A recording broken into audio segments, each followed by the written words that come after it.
Hello students, मैं अभिषेक श्रीवास्तव आपका स्वागत करता हूं अपने यूट्यूब चैनल सीबीएसई जंक्शन पर। स्टूडेंट्स, क्लास 9th का हमने फिजिक्स स्टार्ट किया हुआ है। पहला चैप्टर हम लोग पढ़ रहे हैं मोशन। बहुत ही इंटरेस्टिंग चैप्टर है। अभी तो हमने शुरुआत किया है, बेसिक की चीजें हमने बताई हैं। हम लोग क्या क्या पढ़ चुके हैं। पढ़ हम लिए हैं मोशन जो होता है और रेस्ट होता है वो रिलेटिव नेचर का होता है। डिस्टेंस और डिस्प्लेसमेंट पढ़ा है हमने। यूनिफॉर्म नॉन यूनिफॉर्म मोशन हमने पढ़ा है। ठीक है, इतनी सारी चीजें हम पढ़ चुके हैं। आज हम क्या पढ़ेंगे? आज हम पढ़ने वाले हैं rate of change of motion. Motion जो है आखिर वो किस रेट से चेंज हो रहा है। कहने का मतलब इसमें हम लोग को बेसिकली स्पीड और वेलोसिटी के बारे में पढ़ना है। स्पीड तो आप बहुत दिनों से सुनते आ रहे हैं कि किसी बॉडी की स्पीड कितनी है, स्पीड कितना तेज वो चल रहा है। बस यही सब हम डिस्कस करेंगे। लेकिन वेलोसिटी एक नया टर्म हो जाएगा। क्यों? क्योंकि अब हम बड़े क्लासेस में जा रहे हैं तो नई नई चीजें तो आएंगी। ठीक है, मुझे लग रहा है पहले का जो वीडियो है आप अच्छे से देखे होंगे। अगर नहीं देखे हैं तो आप जरूर उस वीडियो को देखें, तभी आपको अच्छे से समझ में आएगा। ठीक है, rate of change of motion. Motion किस रेट से चेंज हो रहा है, किस दर से चेंज हो रहा है, पर यूनिट टाइम वो बदल कैसे रहा है। कोई बॉडी अगर मूव कर रही है तो पर यूनिट टाइम वो कैसे कैसे डिस्टेंस को कवर कर रही है, कैसे कैसे डिस्प्लेसमेंट को कवर कर रही है। बस यही पढ़ना है हमें rate of change of motion. ठीक है, तो हमने हेडिंग डाला है, एनसीईआरटी का ये हेडिंग है। उसमें स्पीड और वेलोसिटी के बारे में हम पढ़ेंगे, क्योंकि स्पीड और velocity he rate of change of motion को डिफाइन करती है। ठीक है, इतना समझ में आया। अब आप क्या करें, मेरे साथ चलिए स्पीड पढ़ते हैं। ठीक है, हेडिंग डालेंगे हम स्पीड। वेलोसिटी को थोड़ा रब कर देते हैं। फिलहाल स्पीड क्या है, आप में से बहुत लोग जानते भी होंगे स्पीड क्या है। स्पीड एक ऐसी फिजिकल क्वांटिटी है जो मुझे जानकारी किस चीज की देती है कि कोई बॉडी पर यूनिट टाइम में कितना डिस्टेंस कवर कर रहा है। बात समझ गए? कोई एक बॉडी है जो स्ट्रेट पाथ में चल रही है, उसका मोशन कुछ ऐसा है कि वो पर यूनिट टाइम में कुछ एक डिस्टेंस तो कवर कर ही रही होगी। तो बस वही मुझे पता लगा लेना है कि पर यूनिट टाइम में कितना डिस्टेंस कवर कर रही है। अगर ये हम पता लगा लेंगे तो हम कह सकते हैं कि हमने उसकी स्पीड निकाली। ठीक है, तो इसका डेफिनेशन क्या होता है कि द डिस्टेंस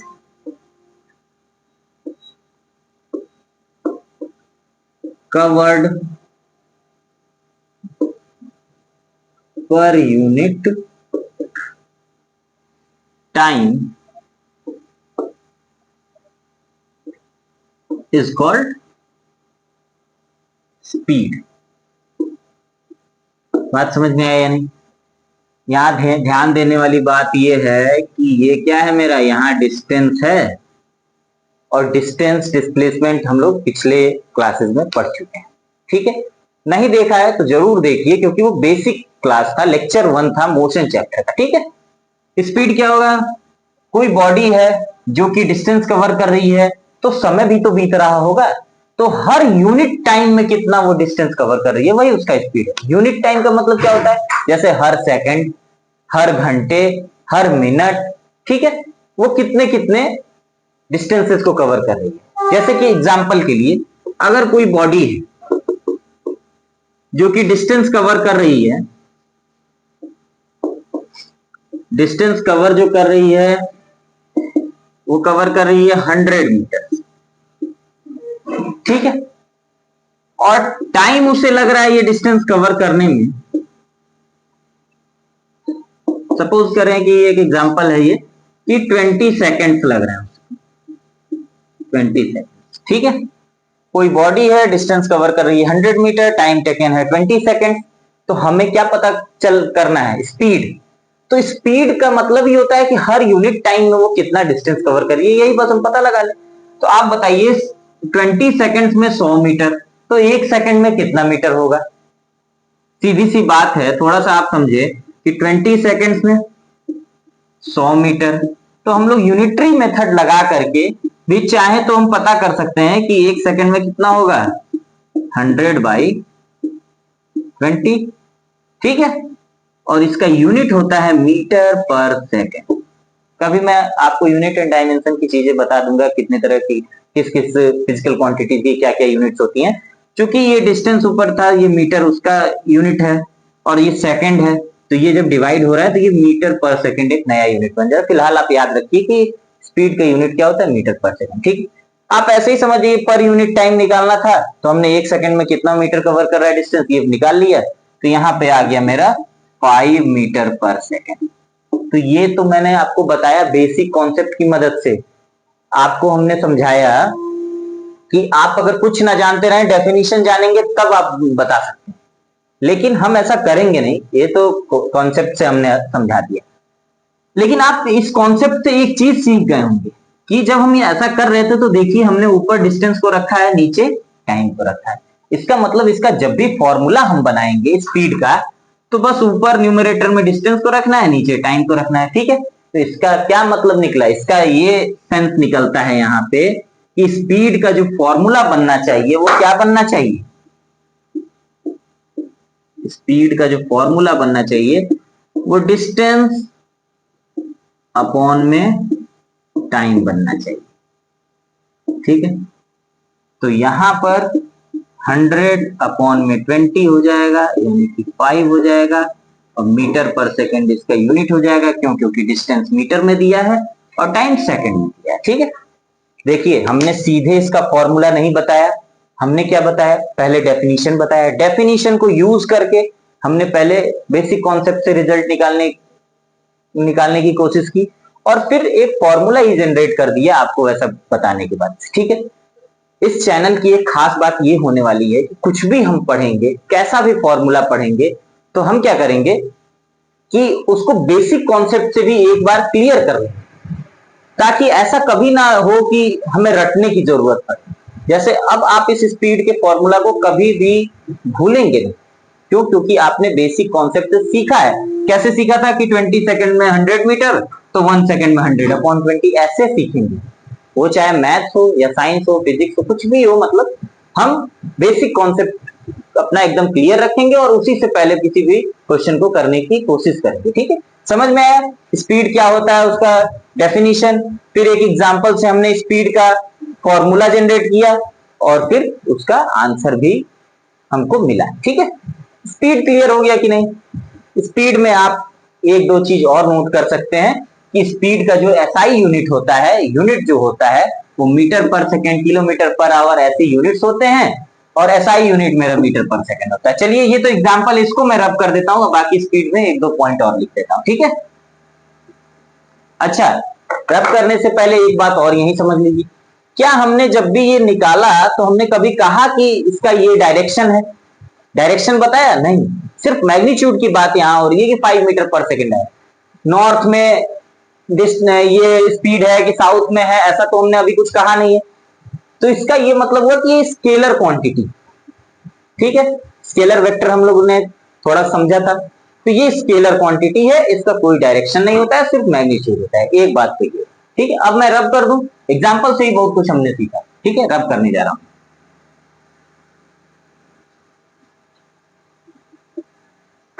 नेक्स्ट पॉइंट इसका ये हो जाएगा, इसके यूनिट्स कौन कौन से, इसके यूनिट्स हैं मीटर पर सेकेंड, किलोमीटर पर आवर, हमेशा इसमें इधर डिस्टेंस का यूनिट होगा, इधर टाइम का यूनिट होगा, ऐसे ही। ठीक है, ऐसे मीटर पर मिनट भी हो सकता है, किलोमीटर पर मिनट भी होता है, कुछ भी हो सकता है, लेकिन इसी टाइप का रहेगा। उसमें भी ये जो मीटर पर सेकेंड है ना, ये मेरा स्टैंडर्ड यूनिट है। फिजिक्स में कुछ स्टैंडर्ड यूनिट्स बनाए गए हैं, उसको एसआई यूनिट्स बोलते हैं। तो ये स्टैंडर्ड यूनिट है, एसआई यूनिट है, कहने का मतलब ये भी आप ध्यान रखेंगे। यूनिट तो बहुत सारे हैं इसके, लेकिन मीटर पर सेकेंड एसआई यूनिट। ठीक है, इसका फॉर्मूला क्या है स्पीड का, ये भी नोट कर लें। अच्छा, उससे पहले लिख लें कि speed is a scalar quantity, scalar quantity. ठीक है, और इसका फॉर्मूला क्या होगा, स्पीड का फॉर्मूला क्या होगा भाई, distance covered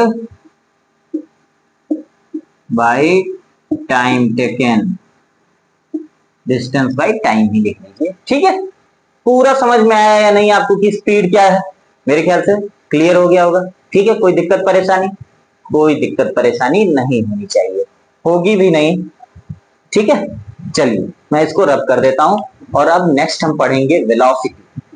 rate of change of motion को समझने के लिए सबसे पहले हम स्पीड पर, अब हम पढ़ेंगे वेलोसिटी। वो भी rate of change of motion को डिस्क्राइब करता है, लेकिन वेलोसिटी स्पीड से थोड़ा अलग है। कैसे है ये पढ़ेंगे। चलिए नेक्स्ट मेरा हेडिंग होगा वेलोसिटी।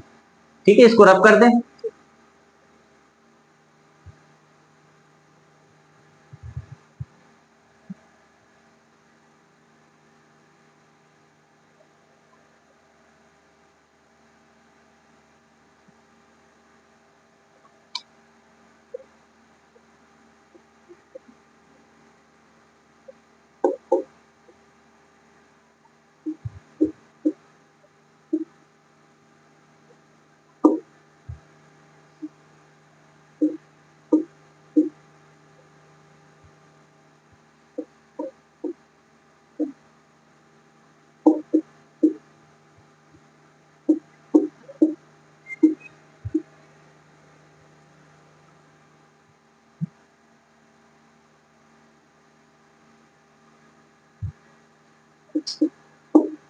ठीक है, वेलोसिटी देखते हैं। The displacement of a body per unit time.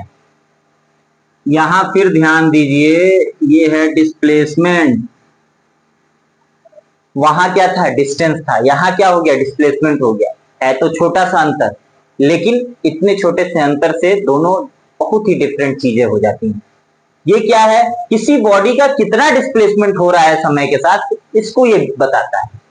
कहने का मतलब पर यूनिट टाइम में बॉडी कितना डिस्प्लेस कर रही है, डिस्प्लेसमेंट उसका हो रहा है, ना कि बॉडी कितना डिस्टेंस कवर कर रही है। बात समझ में आ रहा है कि नहीं?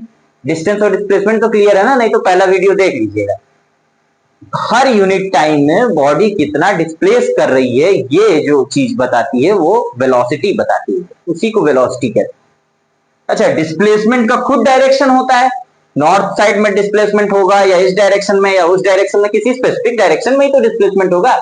तो जब हर यूनिट टाइम में कितना डिस्प्लेसमेंट हुआ, ये जब हम बताएंगे वेलोसिटी बताने के टाइम पर, तो हम क्या करेंगे, हमको बताना पड़ेगा ना कि इस डायरेक्शन में डिस्प्लेसमेंट हुआ, एक यूनिट टाइम में इतना डिस्प्लेसमेंट इस डायरेक्शन में हुआ। डायरेक्शन तो बताना पड़ेगा ना। इसका मतलब वेलोसिटी का ऑटोमेटिकली कुछ ना कुछ डायरेक्शन भी होगा। क्यों? क्योंकि ये डिस्प्लेसमेंट पर बेस्ड क्वांटिटी है, और डिस्प्लेसमेंट खुद वेक्टर क्वांटिटी है, डायरेक्शन के साथ रहता है, तो इसलिए इसके पास भी डायरेक्शन होगा। इसका मतलब ये मैग्नीट्यूड और डायरेक्शन दोनों कैरी करेगा। तो ये कौन सी क्वांटिटी हो जाएगी, वेक्टर क्वांटिटी। इसका क्या हो जाएगा, it is a vector quantity. ठीक है,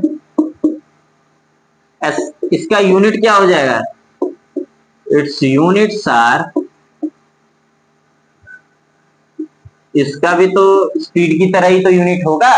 ये क्या हो जाएगा, डिस्प्लेसमेंट अपॉन टाइम है, और वो क्या हो जाएगा, डिस्टेंस अपॉन टाइम था। डिस्प्लेसमेंट का भी यूनिट मीटर होता है और डिस्टेंस का भी यूनिट मीटर होता है।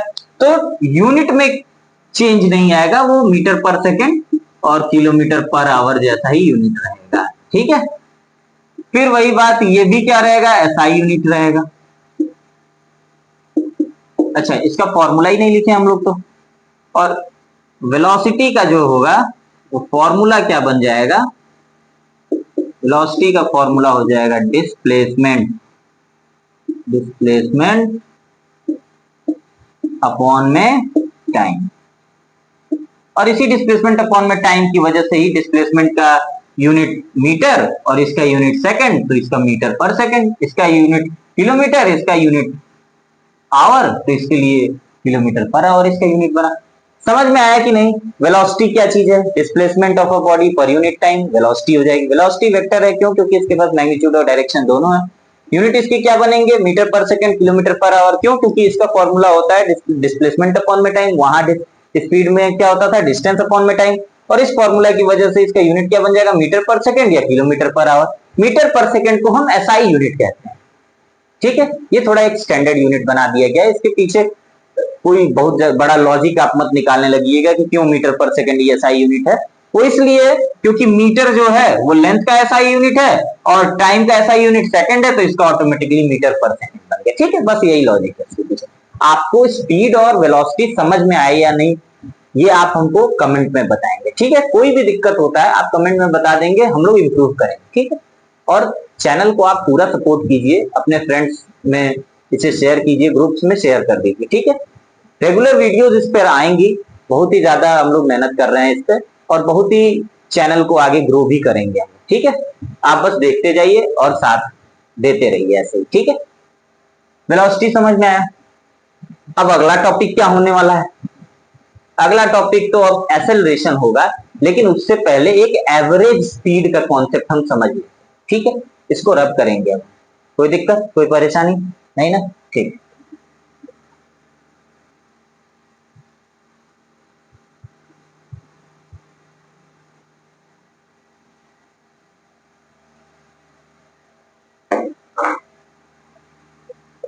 एक कॉन्सेप्ट जानेंगे एवरेज स्पीड का।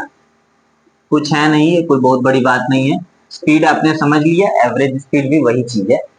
होता यह है कि कभी कभी क्या होता है कि बॉडी कुछ होती है, वो उसने किसी स्पीड से कुछ डिस्टेंस ट्रेवल किया, फिर आगे उसकी स्पीड कुछ बदल गई, फिर और कुछ बदल गई, फिर और कुछ बदल गई, बॉडी रुक भी जा रही है। मतलब उसका स्पीड जो है वो जरूरी नहीं कि एक ही स्पीड से चलती चली जाए। बॉडी कभी कुछ डिस्टेंस कवर किया किसी और स्पीड से, कुछ और डिस्टेंस कवर किया किसी और स्पीड से, ऐसे एंड सो ऑन चलती चली जा रही है।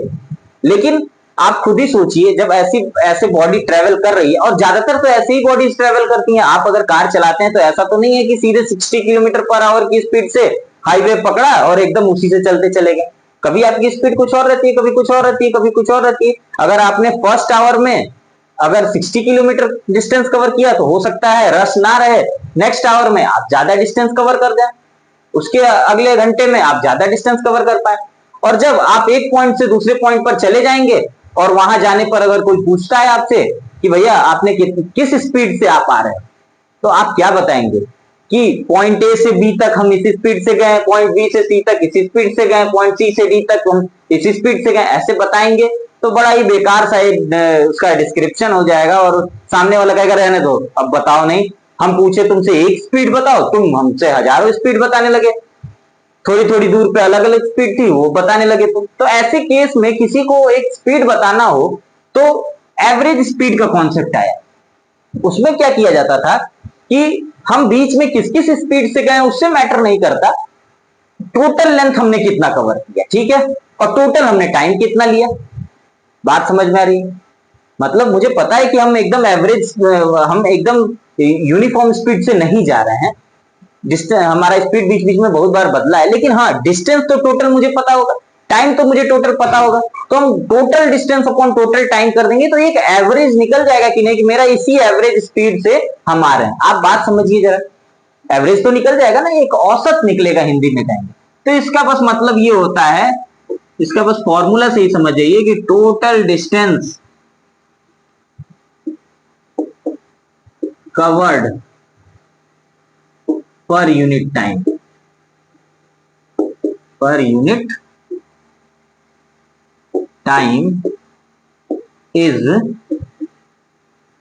Called average speed. ठीक है, ये एवरेज स्पीड मैं लिख रहा हूं। ठीक है, यही है कि टोटल डिस्टेंस कितना कवर हुआ है वो पर यूनिट टाइम में आप बता दीजिए, वही उसका एवरेज स्पीड होगा। थोड़ा औसत निकल जाएगा, एक एवरेज हम फाइंड आउट कर लेंगे। इसका यूज क्या है? बस यूज यही है कि आप यहां से किसी जगह पे गए अपने दोस्त से मिलने, दोस्त ने पूछा कि किस स्पीड से आ रहे हो, तो हर जगह का अलग अलग स्पीड तो हम बता नहीं सकते थे, इसलिए ऑन एन एवरेज मेरा क्या स्पीड रहा ये पता करना था मुझे। इसलिए टोटल डिस्टेंस कितना कवर हुआ, टोटल टाइम कितना लगा, बस डिवाइड कर दिया, पर यूनिट टाइम हमने बता दिया, बस वही एवरेज स्पीड माना जाएगा। ठीक है, तो इसका इसलिए फॉर्मूला हो जाता है, फॉर्मूला इसका एवरेज स्पीड का आ जाएगा, आपका बन जाएगा खुद ही खुद। एवरेज स्पीड का फॉर्मूला हो जाएगा total distance upon total time. कोई भी क्वेश्चन रहेगा आपको बस क्या करना है, आपको पता है, बस इसमें ये लगाना होगा कि टोटल डिस्टेंस कितना कवर है, चाहे कुछ भी करके आप पता लगाए टोटल डिस्टेंस कितना कवर्ड है, टोटल टाइम कितना लगा हुआ है। ठीक है, बात समझ गए कि नहीं आप? मेरे ख्याल से समझ गया होंगे। ठीक है, अच्छा इसका भी यूनिट वही होगा, मीटर पर सेकेंड, किलोमीटर पर आवर। कोई दिक्कत परेशानी, एक तरह का स्पीड ही तो है। ठीक, ये भी स्केलर क्वांटिटी है। ठीक है, नाम से ही लग रहा होगा स्पीड है तो स्केलर ऐसे ही है, कहीं हमने कुछ डिस्प्लेसमेंट वगैरह की बात ही नहीं की। अच्छा, अब इसके बाद हम पढ़ेंगे rate of change of speed and velocity.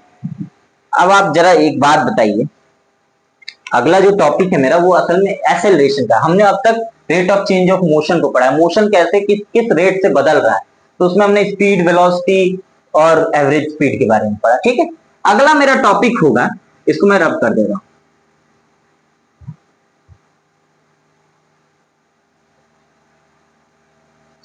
Rate of change of velocity. Topic मेरा है rate of change of velocity. ठीक है, कहने का मतलब अगर अब वेलोसिटी पे थोड़ा आप फोकस करें, वेलोसिटी क्या था, टोटल सॉरी वेलोसिटी क्या था, the displacement of a body per unit time is velocity. कोई बॉडी डिस्प्लेस हो रही है तो हर यूनिट टाइम में कितना डिस्प्लेसमेंट उसका हुआ, कोई वेलोसिटी कहला जाती थी। उसका डायरेक्शन भी होता था, मैग्नीट्यूड भी होता था, वेक्टर क्वांटिटी है। ठीक है, लेकिन क्या कोई बॉडी अगर मूव कर रही है रेक्टिलिनियर पाथ पे तो वो जरूरी तो नहीं कि एक ही वेलोसिटी से मूव करे। प्रैक्टिकली ये हमेशा पॉसिबल तो नहीं है। कभी कभी क्या होता है कि जब हम या कोई बॉडी मूव करती है तो वो धीरे धीरे धीरे धीरे ग्रेजुअली अपनी स्पीड को बढ़ाती भी है और कभी कभी ब्रेक लगाती है तो स्पीड को घटाती भी। यानी कि अब तक तो हम लोग स्पीड, वेलोसिटी, एवरेज स्पीड पढ़ रहे थे, अब हम पढ़ेंगे कि वेलोसिटी कभी कभी ग्रेजुअली बढ़ती है, घटती, तो उसको फाइंड आउट करने के लिए उसका रेट कैसे निकाले, मतलब वो किस रेट से घटती है, बढ़ती है, क्या वेलोसिटी किस रेट से घटती है, बढ़ती है, ये फाइंड आउट हम करने का कोशिश करेंगे। और उसको जब हम फाइंड आउट करेंगे तो हमारे पास एक नया क्वांटिटी आ जाएगा, एक्सेलरेशन। एक्सेलरेशन क्या होगा, एक्सेलरेशन एक ऐसी क्वांटिटी है, फिजिकल क्वांटिटी, जो मुझे बताएगी कि वेलोसिटी किस रेट से चेंज हो रही है। बात आपको कुछ समझ में आया नहीं? मैं कुछ लिख नहीं रहा हूं, क्यों? क्योंकि वीडियो ऑलरेडी लंबा होता चला जा रहा है। अगला मेरा जो टॉपिक होगा वो एक्सेलरेशन का होगा, वो rate of change of velocity को डिफाइन करेगा। एक्सेलरेशन एक बिल्कुल नया टॉपिक है, इसलिए मैं इसको इसी वीडियो में नहीं बताऊंगा, अगले वीडियो में बताऊंगा और फिर आगे इस चैप्टर को और अच्छे से पढ़ेंगे। ठीक है, अच्छा हम लोग आज क्या क्या पढ़े? हम लोग पढ़े rate of change of motion, जिसमें कि हमने स्पीड, वेलोसिटी, एवरेज स्पीड का कॉन्सेप्ट सीखा। और आगे क्या पढ़ने वाले हैं, rate of change of velocity, ये इस चीज को थोड़ा सा डिस्कस किया है। आगे हम rate of change of velocity को अच्छे से पढ़ेंगे। तब तक के लिए आप अपना ध्यान रखिए, फ्रेंड्स में इसे शेयर कीजिए, वीडियो अच्छी लगे तो लाइक कीजिए, इसको बिल्कुल सब्सक्राइब कीजिए। थैंक यू सो मच, जय हिंद।